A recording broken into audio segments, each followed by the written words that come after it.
Aleluia. Queridos, na semana passada, para quem está nos visitando aqui, nós tivemos um final de semana extraordinário. 3 dias de muita graça de Deus, muita unção de Deus. E aqui os testemunhos foram vários, né? De cura, libertação, milagres, né? Pessoas que estavam aí desenganadas pela vida, mas lá encontraram um novo caminho, encontraram uma nova história, né? Entenderam que Deus tem um novo tempo para eles. E nós louvamos a Deus porque essa igreja ela tem se movido pelas vidas. Nós consideramos que as pessoas aqui, elas são mais importantes do que qualquer coisa. Nessa semana eu estava dando uma palestra numa inauguração de um prédio e eu comecei falando isso aí. Eu digo, olha, se vocês não tivessem aqui, esse prédio não teria sentido nenhum. Essa igreja pode estar muito bonita, pode estar muito organizada, mas sem as pessoas ela não tem sentido. Então vocês são importantes, vocês são maravilhosos, que Deus continue abençoando a vida de vocês.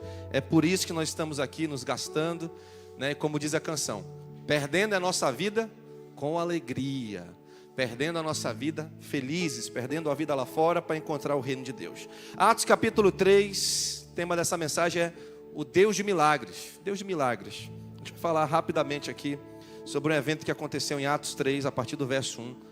Atos 3, 1. Pode jogar na tela, por favor, para mim. Atos capítulo 3, versículo 1. Diz assim: Pedro e João. Vamos lá, vou acompanhar aqui a tradução que está aqui. Certo dia, por volta das 3 da tarde, Pedro e João foram ao templo orar. O que eles foram fazer no templo, irmãos? É importante ir ao templo orar. Aqui o Senhor ordena a bênção. Aqui grandes coisas acontecem quando a gente vem ao templo orar. A gente não ora só em casa, a gente ora também na igreja. Verso 2, pode seguir o texto.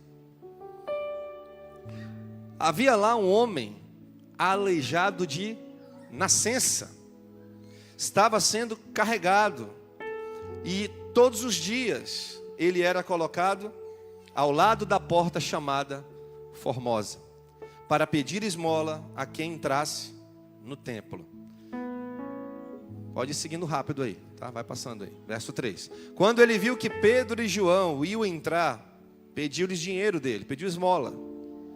Pedro e João se voltaram para ele e disse: olhe para nós. Pedro disse: olhe para nós. Olhe para nós. Eu creio que vocês que estão aqui hoje, que desceram as águas, vocês vão poder experimentar isso que Pedro e João experimentaram aqui.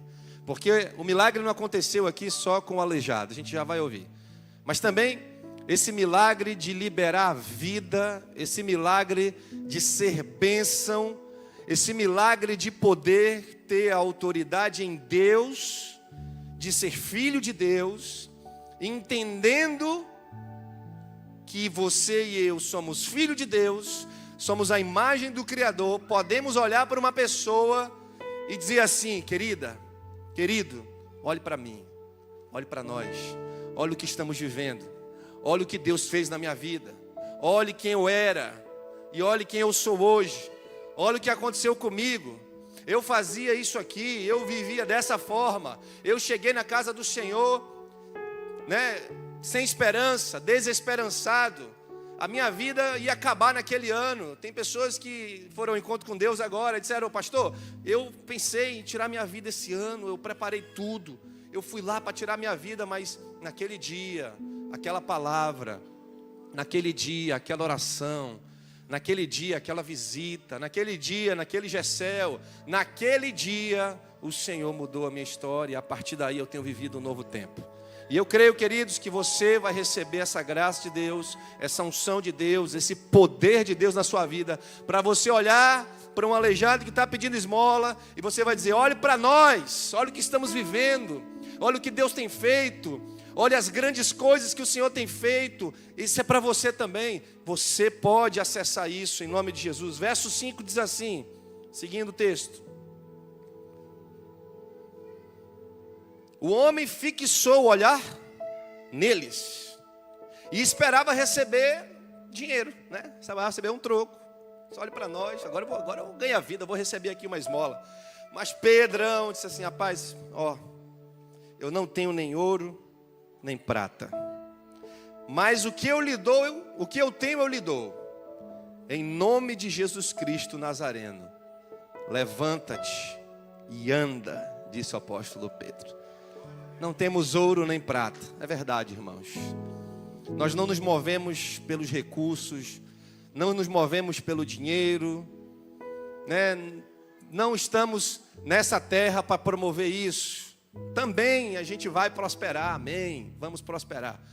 Mas o que temos é maior do que o dinheiro, o que temos é maior do que o ouro, do que a prata. É o poder de Deus que se move na nossa vida. E através da nossa vida, alcança alguém que está enfermo, alcança alguém que está na beira da morte, alcança alguém que está no hospital, alcança um familiar que está perdido, alcança um amigo que está distante, alcança um filho que está buscando o mundo e está hoje se divertindo nas drogas, está lá trilhando o seu caminho, mas o poder de Deus alcança. Em nome de Jesus Cristo, levanta e anda, disse Pedro. E tomando-o pela mão direita, entrando no processo, o levantou. E logo seus pés e os seus joelhos, vou ler aqui. O aleijado pela mão e o ajudou a levantar-se. No mesmo instante, os pés e os tornozelos do homem foram curados e fortalecidos. Amém, queridos? E o outro verso diz assim, o 9. E quando viram caminhar e o ouviram louvar a Deus, 10. Todos perceberam que era o mesmo mendigo que tantas vezes tinha sido visto na Porta Formosa e ficaram perplexos. Queridos, a primeira coisa que eu queria falar sobre esse episódio é que esse mendigo, esse aleijado, ele era um aleijado de nascença. Mas na frente, em Atos 4, no finalzinho, lá diz quanto tempo ele estava aleijado. Ele tinha 40 anos, esse homem. 40 anos que ele tinha esse problema de nascença. Ele era alguém que nasceu com essa enfermidade. E aí diz também que todos os dias ele era levado ao templo. Todos os dias ele era levado à porta do templo, chamada Formosa.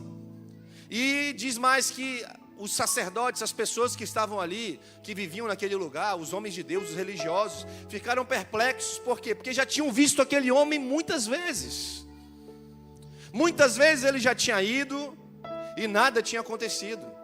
Muitas vezes ele já tinha buscado estar por ali e nada tinha acontecido. E digo mais, é possível, e bem possível, que esse homem, ele tenha estado aí quando Jesus esteve no templo. Ou melhor, ele poderia também não estar aí no dia que Jesus esteve no templo. Existem duas possibilidades. Uma, ele estava lá nos dias que Jesus foi ao templo em Jerusalém e ele não percebeu quem era Jesus. Ele foi nesse culto, pastor Maurício, mas ele saiu do mesmo jeito que ele entrou. Ele foi a esse culto, ele não entendeu o que estava acontecendo. Ele foi naquele dia no templo, mas ele não percebeu que era Jesus, que estava em Jerusalém, o Messias, aquele que tinha poder para curar ele, para resolver o problema dele. E meus amigos e meus irmãos, às vezes e muitas vezes acontece isso conosco. Nós estamos num culto como esse e não entendemos a atmosfera de milagre que tem num culto como esse. Nós deixamos passar o que Deus está fazendo. Nós nos distraímos e deixamos passar o que Deus pode fazer num culto como esse. Quantas pessoas aqui já foram salvas? Levante a mão assim, glória a Deus. Outra pergunta, quantas pessoas receberam um milagre na sua vida? Levante sua mão assim. Amém. Tem uma estatística que diz que 95% das pessoas que frequentam uma igreja já receberam milagres. Já receberam algum milagre na sua vida? Se você parar para conversar com ela e ela dizer, não, já recebi, já aconteceu, Deus fez isso na minha vida. Aconteceu naquele dia que eu estava orando, um milagre aconteceu, aconteceu que eu estava lá naquele culto. E Deus moveu as águas e eu saí daquele culto abençoado e foi transformada aquela situação. Então, queridos, o evento de um culto, de estar no templo, como João e Pedro foram para orar, é um evento espiritual poderoso. Não podemos deixar de ir às nossas reuniões. Uma reunião como essa, maravilhosa, tremenda. Quantas vezes eu me emocionei aqui com os irmãos que estavam sendo batizados hoje, orando aqui, abraçando, fui às lágrimas, agradeci a Deus, e acredito que muitos de vocês também. Então não deixem passar o momento da visitação do Senhor na sua vida. Não deixe de vir ao culto. Não deixe de estar com os irmãos. Não deixe de ir ao seu Gessel. Porque pode ser apenas uma quarta-feira qualquer. Mas pode ser que naquela quarta-feira, naquele dia, o Senhor está preparando para te entregar algo. E aí você não vai. E aí você perde aquele dia. Como esse homem aqui que estava indo todos os dias ao templo, mas sem entender direito, a gente não sabe exatamente o que aconteceu, mas é possível que ou ele não viu Jesus naquele dia, não entendeu quem Jesus era, ou ele não foi naquele dia. Foi aquele dia que ele disse assim: eu estou cansado já da rotina de ir no templo. Todo dia eu estou lá. Todo dia eu vou naquele lugar e nada acontece. Todo dia eu estou indo lá e nada acontece. Eu estou cansado já. Então hoje eu decidi que eu não vou para a igreja. Hoje eu não vou. Estou frustrado. Eu peço e as coisas não acontecem. Eu estou desesperançado. Ninguém me ama. Não tem palavra de amor para mim. Alguém me feriu naquele lugar e por isso eu deixei de ir. E a igreja não resolve. A igreja e começa a entrar naquele ambiente de mágoa, de rancor com a casa do Senhor, com a igreja do Senhor, sem entender que a igreja, a noiva, ela é de Cristo. A noiva não é do pastor Bruno. Minha noiva está lá em casa, né? Agora de manhã, está lá, cuidando da minha tropa. Essa noiva aqui é a noiva de Cristo. Eu não entendo como alguém quer o noivo e rejeita a noiva. Eu não entendo como alguém quer se aliar ao cabeça e rejeita o corpo. Não há como fazer isso. E se você é um membro que está fora do corpo, o que acontece com os membros que estão fora do corpo? Eles apodrecem. Se você cortar a sua mão, o que vai acontecer? Vai apodrecer a mão. Cortar um dedo, vai apodrecer o dedo. Então esteja ligado ao corpo, que somos nós. Batismo, recepção de pessoas. Você está ligado a um corpo vivo, que se movimenta por conta própria, ele é orgânico, ele é vivo. Eu estava ali em cima, aí o pastor chegou: pastor, o senhor não vai batizar hoje, né? Falei: não, vai ser o pastor Paulo. Pastor Paulo, logo tem uma missão nova para ele aí, ele vai estar ordenando aí, ele vai estar na frente. Mas pastor, digo, veja como está acontecendo lá, olha o que está acontecendo. As coisas acontecem, porque o corpo é vivo, ele é vivo, né? E a boa liderança é ser eficaz através dos outros. Irmãos, se vocês estão fazendo melhor do que eu, o que é que eu vou ficar fazendo? Hora ou outra eu vou estar descendo de novo as águas aqui, amém? Que o pastor gosta de batizar. Mas o corpo é vivo, e quando você está no corpo, você está mais vivo ainda. Então se submeta não só a estar na igreja, no culto, mas a fazer parte dela, a estar nos ministérios que ela tem, nos voluntários, nas crianças. Ontem tivemos um acampamento de crianças maravilhoso, irmãos.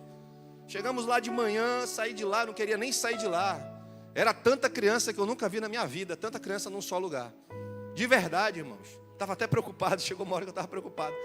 Mas glória a Deus, foi uma bênção. O Ministério Start, Sheila, Elton, a turma que estava lá, parabéns para vocês, toda a equipe que estava servindo. A gente vê os jovens servindo, é lindo. Vê meninos de 14, 15, 16 anos cuidando das crianças, ensinando o reino de Deus para as crianças, podendo servir ao corpo de Cristo. Estar na igreja é o lugar que pode trazer um dia o seu milagre. E ele estava diariamente sendo levado ali, mas não percebeu Jesus. Não percebeu. Tem pessoas que chegam a esses cultos nossos, né? Tem um culto em especial que é o das 19h30.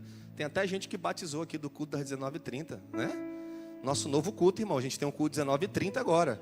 Quem é do culto das 19h30 aqui? Temos um irmão, dois irmãos, 4 pessoas aqui, né?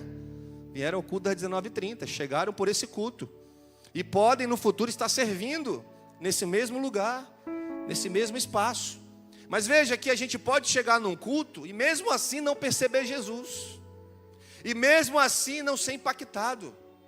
Então esteja atento à atmosfera que Deus está fazendo. Esteja atento ao louvor, esteja atento à palavra.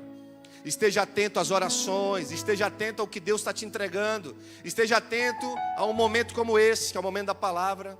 Porque Deus pode estar te entregando algo na sua vida. Então essa é a primeira coisa que você tem que estar atento. Eu preciso estar no templo, eu preciso estar atento, em atenção, para entender que o meu milagre pode estar chegando. Amém? A segunda coisa que a gente vê nesse texto é que o Senhor não esquece da gente. Apesar da gente esquecer do Senhor às vezes. Tem pessoas que se afastam da igreja, dos caminhos do Senhor e acabam se esquecendo de Deus. Se esquecem de orar, se esquecem de buscar, agem como filho pródigo, se afastam. Chegam lá com o pai e dizem: ah, pai, me dá minha herança aí, eu estou meio cheio desse negócio de igreja, desse negócio de oração, né? Eu estou meio cheio dessa vida aí, eu vou dar um tempo. E aí o tempo, né? Dá um tempo, dá um mês, dá 2 meses, quando vê já está 1 ano afastado. Quando observa já está lá fazendo o que nunca fez na vida. Já está falando o que nunca falou na vida. Já está tomando atitudes que não tomaria antes. Meu Deus, quando você olha para você, você está irreconhecível. Por quê? Porque você se esqueceu de quem Deus é. Você se esqueceu dos feitos de Deus, do que Deus fez na sua vida, meu querido. Não se esqueça do que Deus fez na sua vida e de quem você era em Deus, porque Deus certamente não esqueceu de você. Jacó, ele tinha uma promessa herdada pelo seu pai Isaac e do seu pai Abraão. Uma promessa que foi gerada em herança, em geração. E há de se convir que ele não conhecia muito a Deus. Ele ouviu falar de Deus, ele entendia algumas coisas de Deus, mas ele nunca tinha visto Deus face a face. E a história de Jacó é uma história de muita tristeza no começo. Ele fez muita coisa errada, pastor Maurício. Ele aprontou muitas coisas, mas até que chegou um dia que Deus se manifestou a ele no vale de Jaboque. Deus desceu e se revelou a ele.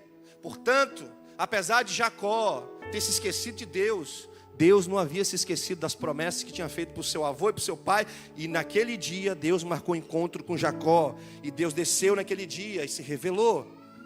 Chega o nosso dia, irmãos. Pode ser um culto como esse. Pode ser um Gessel. Pode ser um dia de oração. Mas chega o dia que vai passar 2 profetas do seu lado. Que vai passar um homem de Deus. Que uma palavra vai entrar no seu coração. Vai chegar esse dia e aqueles homens de Deus vão dizer: olhe para nós, olhe para o que eu estou vivendo. E aí você vai entender: ah, Deus não esqueceu de mim. Olha o que eu estou vendo aqui do meu lado. 2 homens de Deus. E ali naquele dia até as suas expectativas vão se confundir. Porque esse homem estava buscando dinheiro, pastor Maurício. Ele estava indo ao templo para buscar dinheiro. A motivação era uma motivação, né, financeira. Mas o que é que Deus tinha para ele? Algo muito maior.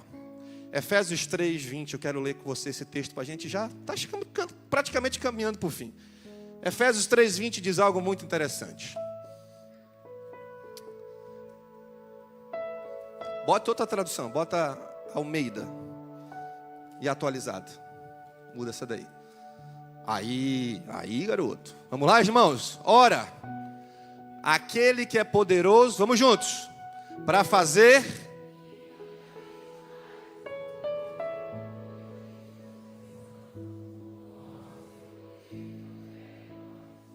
Diga para a pessoa que do seu lado, diga: Deus tem mais do que esmolas para você.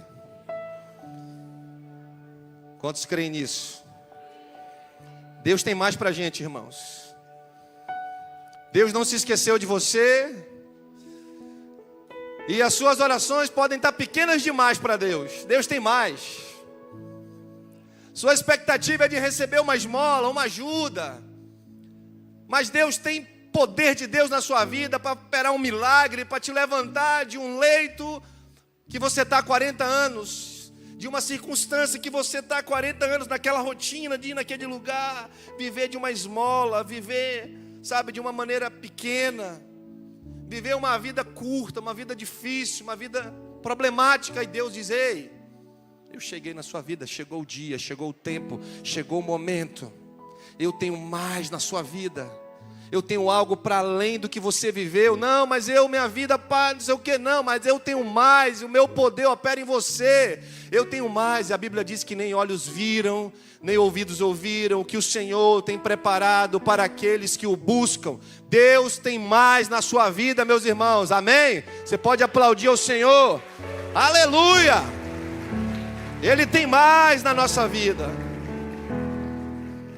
Ele tem mais. Portanto, espere grandes coisas de Deus, espere milagres de Deus, espere bênçãos de Deus. Quando você acessar esse sobrenatural, quando você acessar esse poder, vão vir coisas tremendas na sua vida. Seu casamento vai ser diferente, o seu relacionamento com seus filhos serão diferentes, a sua vida de intimidade com Deus será diferente, as portas que Ele vai abrir na sua vida também serão diferentes.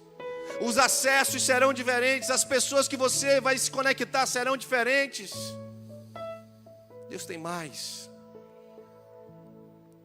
Eu volto a dizer aqui, já disse, que tudo que eu vivo e que eu tenho veio de Deus, da igreja e dos servos e das pessoas que Deus colocou no meu caminho. E muitas coisas que eu vivo hoje eu não planejei. Muitas realizações que eu tenho na minha vida hoje, eu não sonhei com elas. Não foi algo assim que eu disse, eu vou fazer, eu vou ser e vai acontecer. Não, irmãos. Eu realmente vivi Mateus 6,33, isso é fato, porque é lema lá em casa. Isso é lema lá da nossa casa. Cadê o taumaturgo aí, pai? Está aí ainda aí? Está lá para fora, está ali. Mateus 6,33 é lema lá em casa. Buscai em primeiro lugar o reino de Deus e a sua justiça, e as demais coisas vos serão acrescentadas. Eu estava ansioso, eu ia lá com o papai. Papai, eu estou agoniado. Ele, buscar em primeiro lugar o reino de Deus e a sua justiça. Mas papai, eu queria buscar em primeiro lugar o reino de Deus e a sua justiça. Aquilo foi entrando. E a gente vivia daquele jeito. E aí as coisas iam acontecendo. Por quê? Porque a gente não imaginava, não imagina as coisas. Não tem como. O que Deus tem para a gente é maior. Esse irmão, esse homem, ele esperava receber um dinheiro. Nunca imaginou que naquele dia o poder de Deus ia entrar na vida dele e ele ia receber um milagre naquele dia.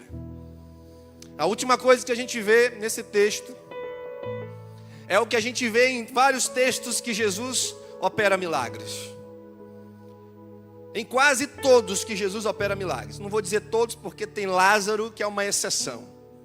Mas em quase todos é necessário fé. Repita comigo, fé. Fé. É necessário acreditar que Deus pode fazer e vai fazer na minha vida. Eu preciso de fé para me levantar. Veja o que Pedro diz: levanta. Olha o que Jesus fala para aquele coxo, aquele paralítico que está à beira do poço há 38 anos. Jesus pergunta para ele: o que você quer de mim? Ele dá uma justificativa lá, que ele não ia. Jesus fala de novo: mano, o que você quer de mim, meu amigo? Você quer ser curado? E o cara fala: sim. Então levanta e anda.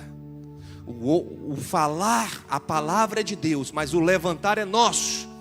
Precisamos ter fé que as coisas vão mudar. Precisamos ter fé que vamos prosseguir. Precisamos ter fé que não vamos cair, que esse não é o nosso fim.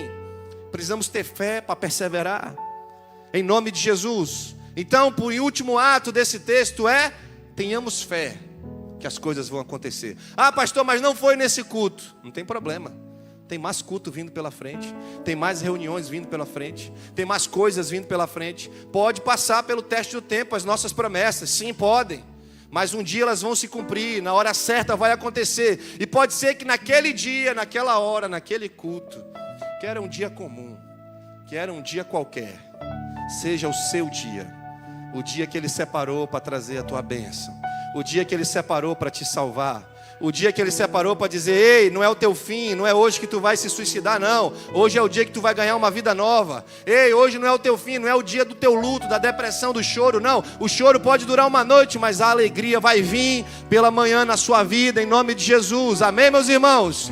Glória a Deus. Pode ficar em pé nessa manhã, em nome de Jesus. Vamos agir hoje em fé. Vamos encerrar esse culto de maneira tremenda. Eu não sei o que você veio esperando para esse lugar. Talvez ver que as pessoas que desceram as águas. Mas eu quero perguntar para você hoje. Se você precisa de algo de Deus hoje na sua vida. Se pastor, eu preciso. Eu me sinto às vezes como esse homem aí. Que está indo ao templo. E muitas vezes está vivendo aí de experiências difíceis. Numa rotina pesada. Que pode estar cansado, pode estar distante. E eu sou esse homem. Eu me sinto às vezes um aleijado espiritual, um coxo espiritual, um paralítico espiritual. Estou sentindo que as coisas não estão bem na minha vida. Estou sentindo que eu preciso de algo novo. Ou então eu sou essa pessoa que preciso desse milagre na minha vida. Então eu queria orar por você hoje. Queria fazer esse convite a você. Se você quer receber uma oração hoje, vem aqui na frente, vamos orar juntos. Se a sua família estiver perto de você, ela pode trazer você e a gente vem junto aqui, faz uma oração, porque Deus precisa mudar a tua história. E pode ser que hoje seja o dia que Deus separou para mudar a tua história, a tua casa, a tua vida, a direção da tua casa, da tua vida. Hoje pode ser esse dia, o dia que o Senhor separou para você. Esse pode ser o seu dia. Pode ter chegado o seu dia hoje. Oh meu Deus, Tu és um Deus de milagres. Tu és um Deus de milagres. Tu és um Deus de milagres, meu Senhor. Tu és um Deus que opera maravilhas no nosso meio. Tu és o mesmo de ontem, de hoje, será eternamente, Senhor. Tu és um Deus que pode transformar circunstâncias. Tu és um Deus que pode transformar circunstâncias. Oh meu Senhor, Tu és um Deus que pode transformar a nossa história. Venha querido, venha, não se acanhe. Hoje é o seu dia. Hoje é o dia que Deus está separando para você. Hoje é o dia que Deus está separando para você. Em nome de Jesus. Em nome de Jesus. Venham para cá para frente, venham ficando aqui do lado. Pastores, me ajudem aqui na frente, vamos orar. Deus, eu creio, querido, que o Senhor, Ele é poderoso e Ele pode fazer infinitamente mais do que aquilo que pedimos ou pensamos, segundo o seu poder que opera em nós. Deus é poderoso e Ele está operando nessa manhã. Deus é poderoso e Ele pode estar restituindo algo nessa manhã que se perdeu. Deus é poderoso e pode estar salvando um filho que está distante. Deus é poderoso e pode estar curando a enfermidade de uma criança, de um homem, de uma mulher. Deus é poderoso. Deus é poderoso. Oh, meu Senhor, para levantar, Pai, pessoas que estão enfermas, dos seus leitos, nos hospitais, Senhor. Oh Deus, em nome de Jesus, igreja, levante sua mão para cá, vamos estar orando, esteja em oração. Você que está aí atrás, esteja orando conosco. Levanta a tua mão para cá e começa a orar, começa a profetizar o poder de Deus. Começa a profetizar que o Espírito Santo de Deus está agindo. Comece a profetizar em nome de Jesus. Em nome de Jesus, em nome de Jesus. Em nome de Jesus, em nome de Jesus.